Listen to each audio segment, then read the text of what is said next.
Hello, Studio 108 Seekers and Sages. I am so excited to be here with my friend and colleague, Christine Canter.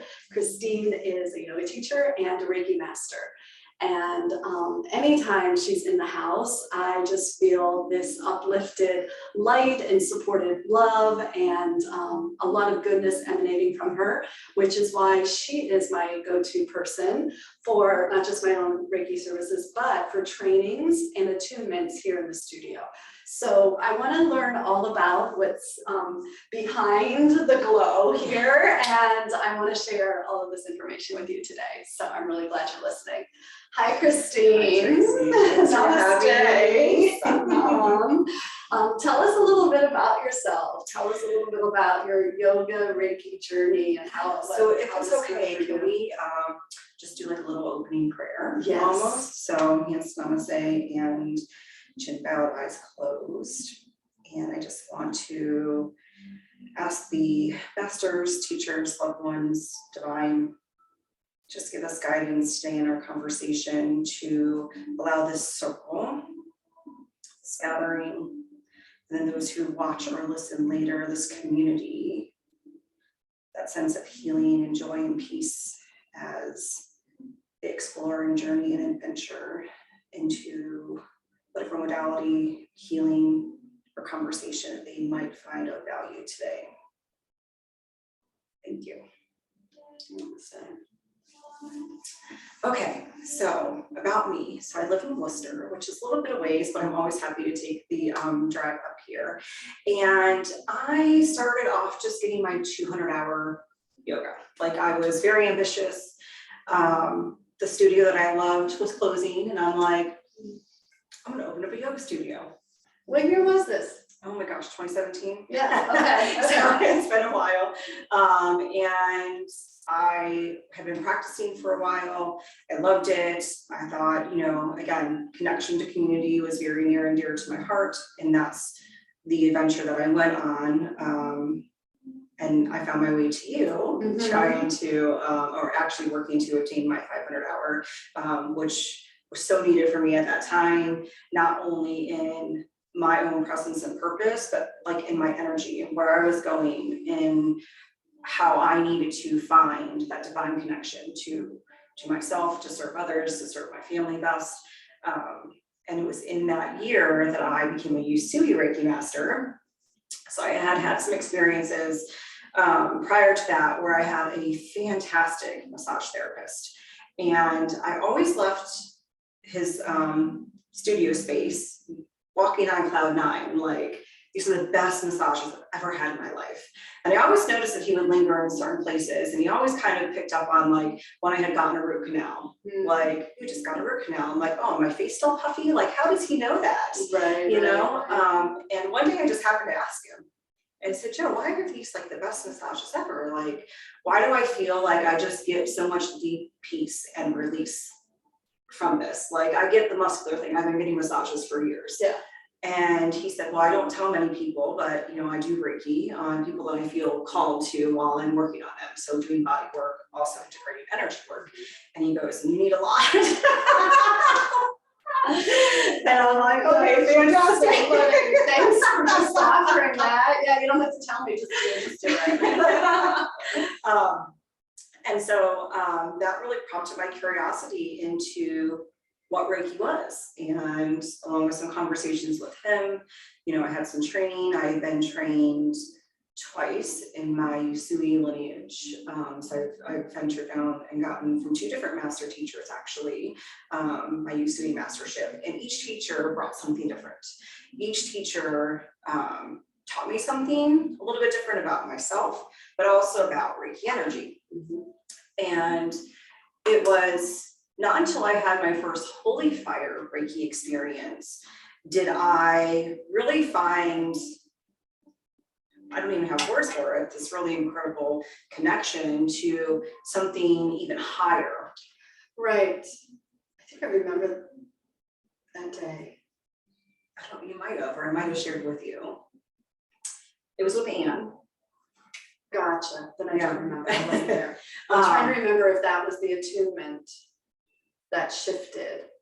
So it's, I did have an attunement that really shifted, but it was the first Holy Fire healing experience for me Okay. that really prompted more questions. Got you. So you could even discern Yes. as a recipient Mhm. the difference between Usui and Holy Fire, which we're going to unpack for you. So just Yes. stick with us a moment. So it was in that experience that I had in that healing moment that, again, brought more questions, more curiosity. How is that so refined, or why is that feeling different for me? And I'm going to say neither is right or wrong. Usui stays very traditional in its lineage, and was a great healing modality for me for many, many years. Holy Fire brought this new lens almost to me in the sense that it is evolving with me. Gotcha. Okay, so let's pause and go back and just catch a couple pieces. So if we have listeners who don't know what Reiki is, let's catch that first. So Reiki is hands-on healing, like healing touch. It is inviting in just whatever is needed for you for your best interest in this time. Hands-on healing. You can do self-healing, you can have somebody heal you. It is really just this incredible life force energy that encompasses, in my experience, universal love. Okay, and that's within all of us. It's just a part of being human. Yeah. Like a part of living in a human body means you've got a flow of energy available to you. Yeah. We all have prana. We all have prana. Like you wouldn't be here, you wouldn't be like driving your car, listening while you're taking a walk or whatever if you didn't have prana. So it's like not really as mysterious.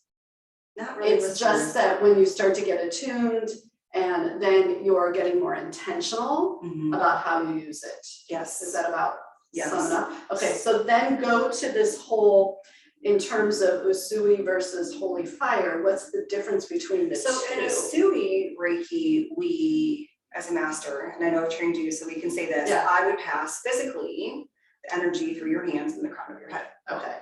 And we would do that in Usui. In Holy Fire, there is no interference from me as the teacher to you. It is all guided. So attunements are now called placements in Holy Fire and ignitions when you get into further levels. And it is really just you self-guiding through a meditation that I'm leading to connect to that divine energy, to that higher consciousness, and letting it be your experience. Cool. Letting you take whatever you need from it in that moment, and really letting it in the best words I can say, like penetrate your soul, come in deep, let it become part of you. Right, it's like you're initiating yourself by saying, I want access to this capacity that I have as a human instrument. And I will say some, we call it Holy Fire Reiki, and the most recent is Holy Fire 3. And a lot of people will think, well, it's got the word holy in it. That must be religious. Yes, and it's not. It is really, again, bringing it into you, uniting yourself with, again, this healing energy, making yourself whole. So I get a lot of questions on that. So it should be spelled with a W. W-H-O-L-E-Y, whole, like wholeness. And the fire part coming from, we have these chakras, but then we have meridians and everything, and just really thinking of it about igniting your inner fire, and not one, we think fire is hot, but to me, violet flame of healing is cool. Yeah. It can be warm. And like the heart fire is warm. Maybe the third eye fire is a different sensation and feelings. But just kind of connecting it all and really letting yourself sit in this your wholeness, in unity and wholeness with yourself. Very cool.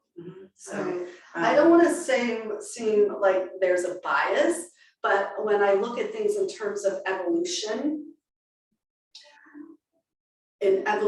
of spiritual practices throughout time from many different cultures, have been passed from teacher to student, from teacher to student, from teacher to student. Like that goes back millennium through any spiritual practice, through any tribal community, through any lineage of study.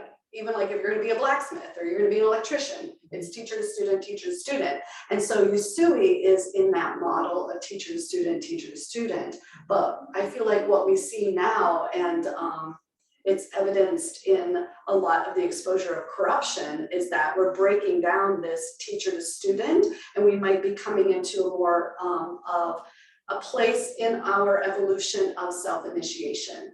Yes. And self-responsibility and self-awareness and self-commitment, that the teacher, you know, you don't need a teacher elevated above you to gain access to wisdom practices. Right. And so perhaps Holy Fire is just like a developmental offering, you know, that next step to where we say there's no intermediary, but if you show up this. And I really feel that, again, in my experience, it is about your experience. Yeah. So it's allowing yourself to sit with it, to integrate it into your daily life. And if you let that happen, you will see changes. You will see changes in your everyday life, whether you intend to just do some self-healing every day. It could be staying at a meeting and you might be a reactive person to somebody who, you know, is maybe not so aware of how they chit chat with people. And, you know, prior to Reiki, I probably would have went right into that pitbull conversation too. Yeah. And now I'm like, you know what, it's fine. Because that's just, don't want that to be a reflection. That's just something that they're going through. I don't need to insert myself into that, nor do I need to engage. Just let them have their moment.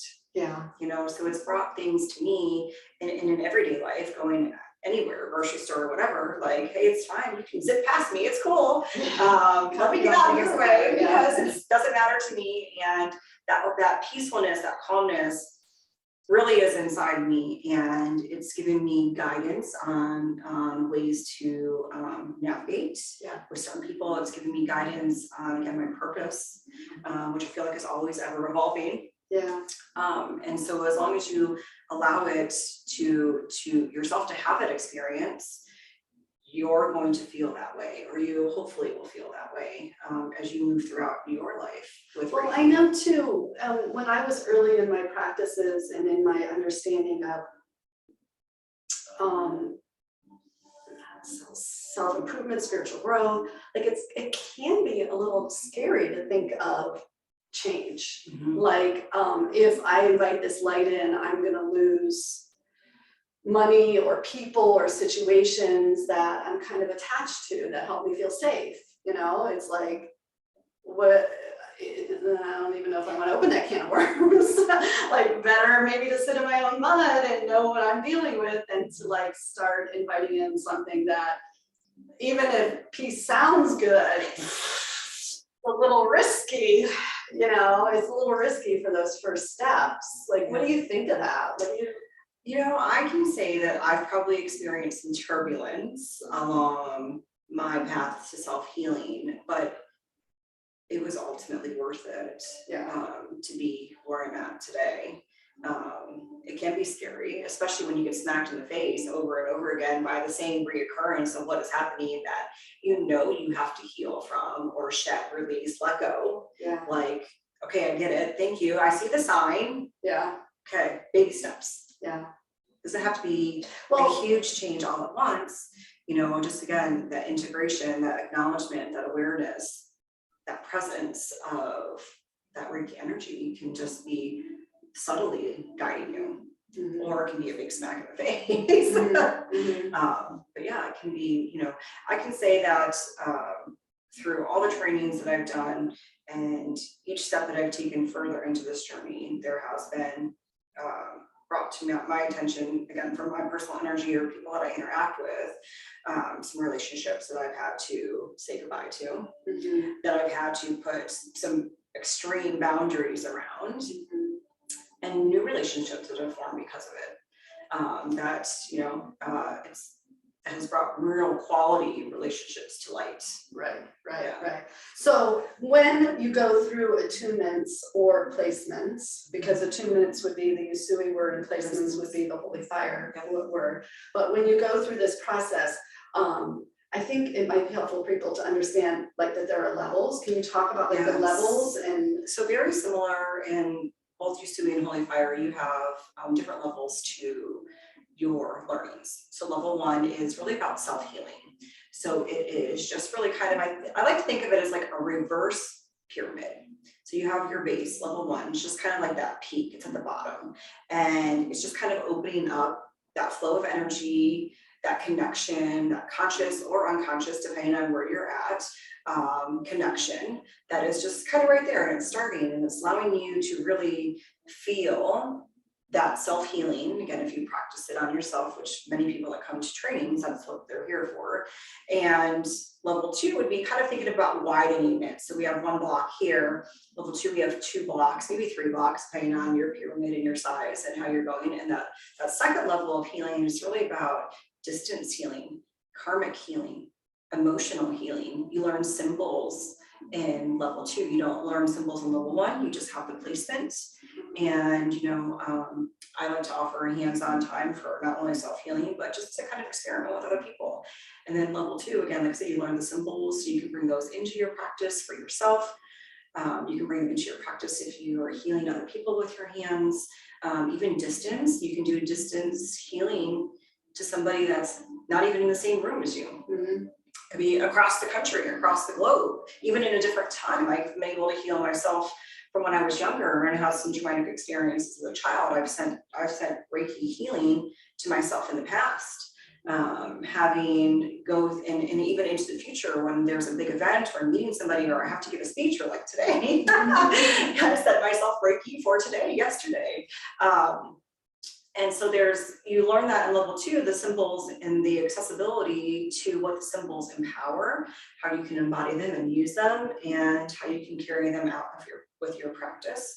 And then master is, again, even wider. So think of your pyramid now starting to get really wide, you're opening that up, and you become the Reiki Master. And I say that step is really a step of taking responsibility, a greater responsibility for yourself, for the earth, for your loved ones, for people you don't even know, and really taking that deeper dive, that reflection, that integration into that Reiki energy to become a Reiki Master and or teacher.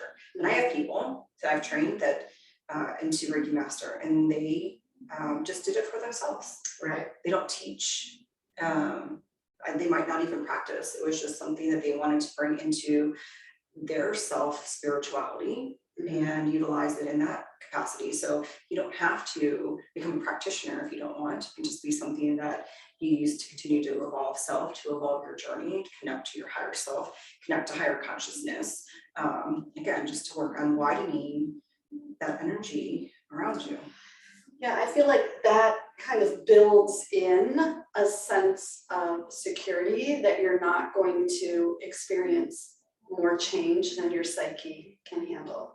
And we do have systems in our psyche that kind of protect us and regulate that so that we don't get like big blowouts that are, too upsetting. Yeah. So, even a yoga practice without Reiki can stir things up. Yeah, because you're bringing prana in. You're bringing prana in, you're moving your energy differently, and all of a sudden things look differently or sound differently or feel different, and you're like, what am I going to do with this? Cry on your yoga mat. It's okay. I've done it. Yeah, cry on your yoga mat for sure. That's why we're here. But this level system, and I like the way you think of it as a pyramid, because my experience was similar to that too. It was like increasing wattage gradually. Like I felt like, especially like the Usui had one thread of energy, and then the Holy Fire had another one, which kind of broadened my overall experience. And I don't do Reiki on other people, except my pup when he sits on my lap. He passed, so those literal days are over, but he still visits a lot. But like this has enhanced my personal presence so that I feel like I have access to energy that can be protective and magnetic and charismatic, that is just a part of my body offering. It presents itself to you. Yes. When needed. Needed, and I can elicit it. I can say volume up, I can say let's go, and I get that kind of an impact where before I could think I would like for that to happen, but it's my imagination.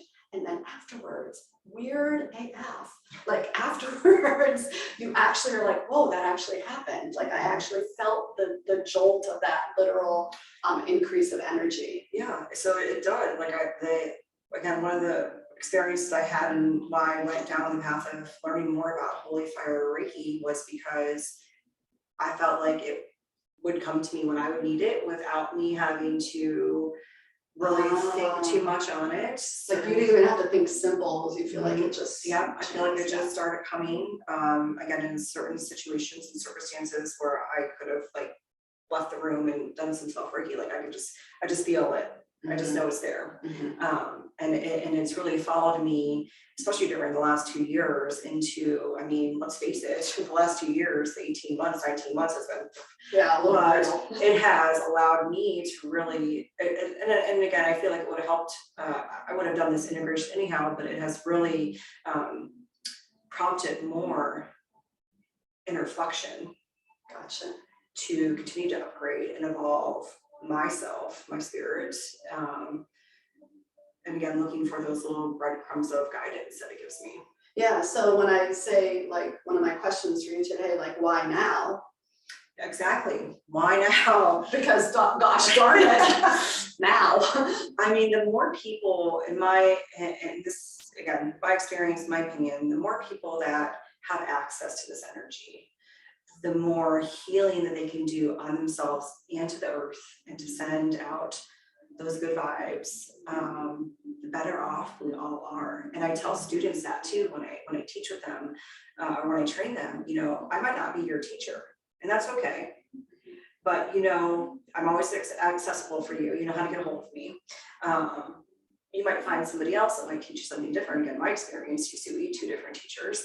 But like, just use it. Just use the energy, because you will see the changes. You will notice, again, subtle or not so subtle, depends on where your energy is at that moment, and you will just encompass and grow yourself.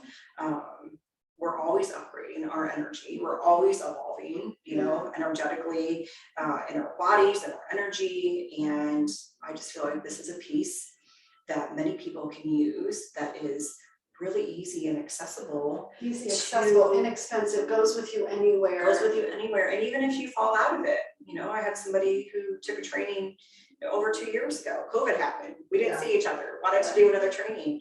She popped into one of my trainings not too long ago. And even though she'd done a level 1, she's like, I need that jump start. I want to learn. It's been so long. And she wants to continue. So it's really just, the why now is there's not really a better time, right? You know, well, there's a little bit of a call to action, I feel like. Yes.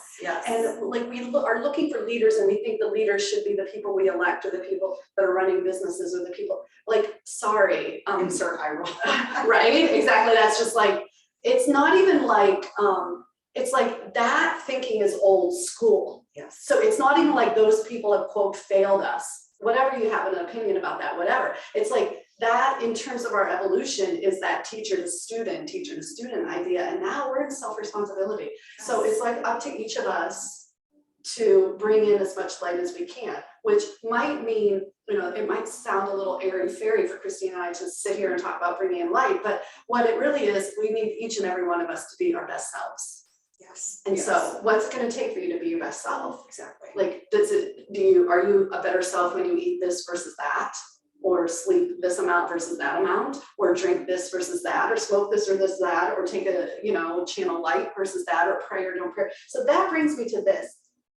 I really admire and respect you, and feel like a lot of your success isn't really the word, because that's so old school too, but a lot of your empowerment and your growth is due to your personal practice. Yeah. And you know how I am about sadhana, personal practice. Yes. So this conversation is not over until we hear Christine's personal practice.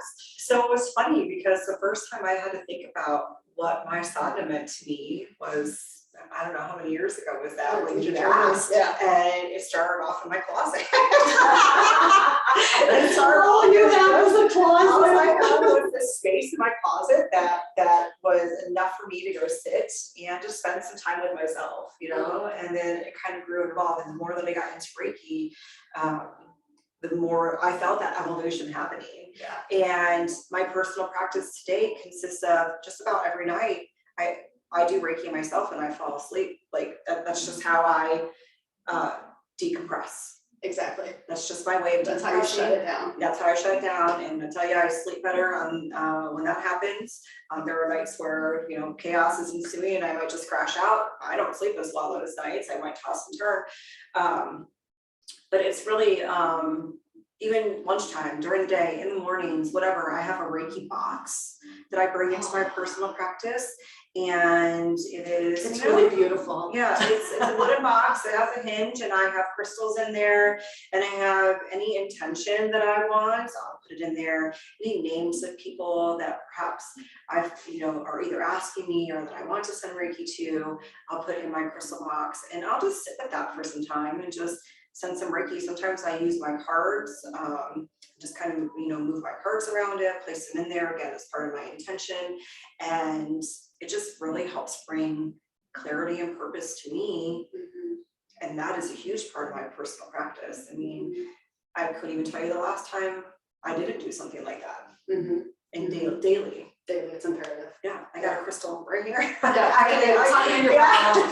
I'm wearing one in my necklace. I got some on my wrist. Like, you know, it's just the change that has happened. Yeah.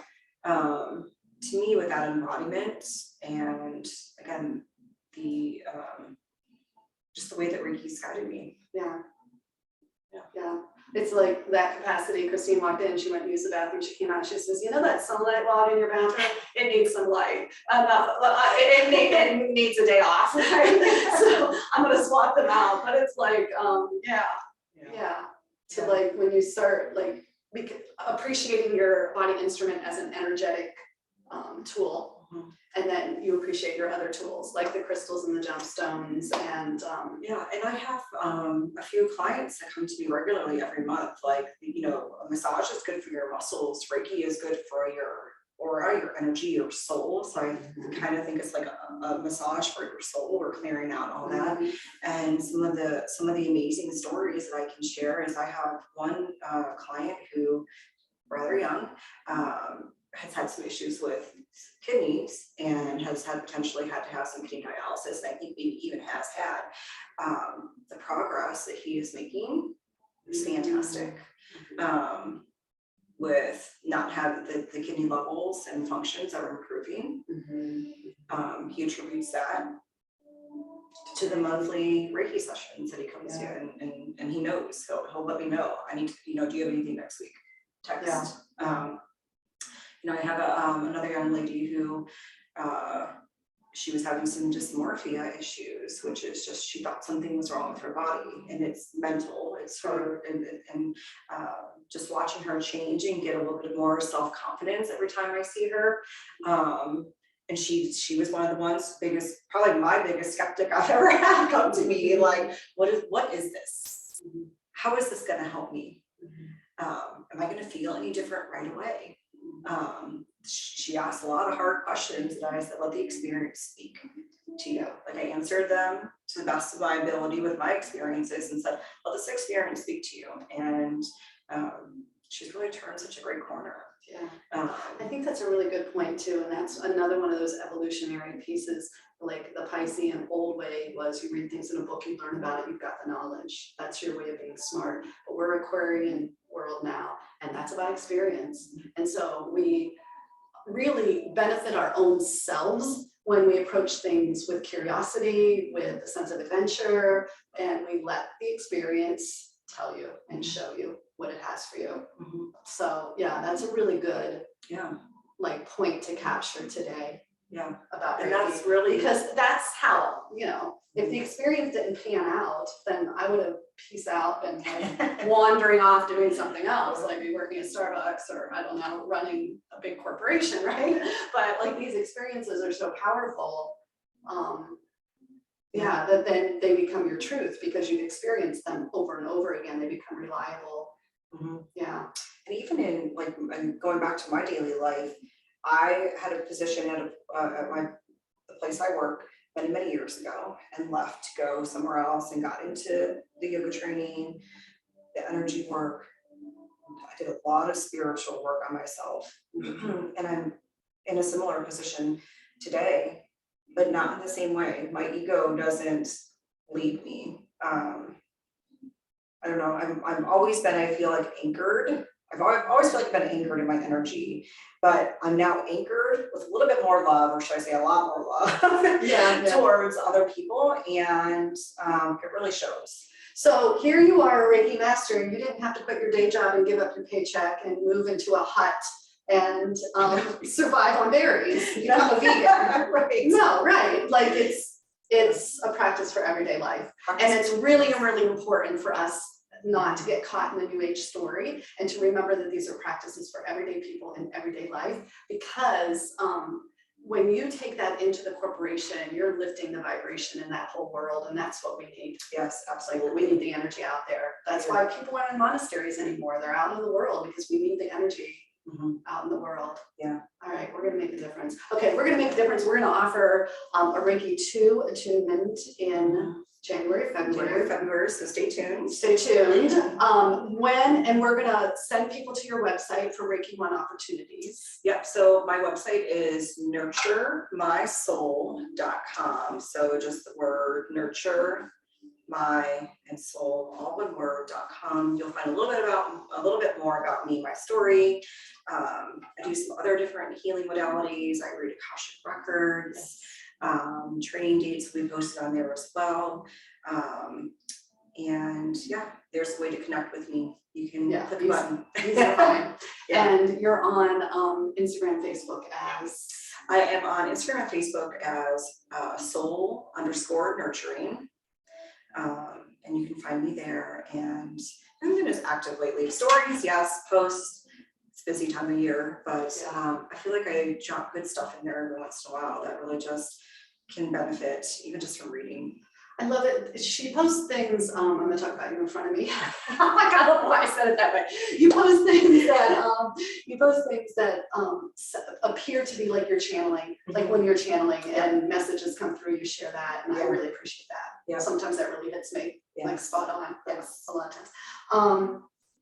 So when folks come for a Reiki attunement, they can expect a little bit of conversation. These attunements and placements are done most often in like a seated meditation or lying down meditation. I like to say support shavasana is the best because your body is supported. You're not going to be gripping or holding tension anywhere in your body. So you can really let go of that factor, the physical factor, and let the rest happen. Yeah. And so in my experience, you guide into some very beautiful and deep meditations. They're the best days ever when you come. And I've done like so many of them attunements over and over, because every time I bring Christine in, I stay for it myself, because best days ever. It's just a really beautiful practice that you maintain, and a beautiful gift that you share here on this planet. And I am so blessed to know you. Oh, same. So from the bottom of my heart. All right, you guys, don't miss out. Reach out and connect with Christine. Look for her to come to the studio.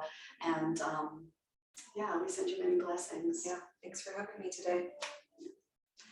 Namaste. Namaste.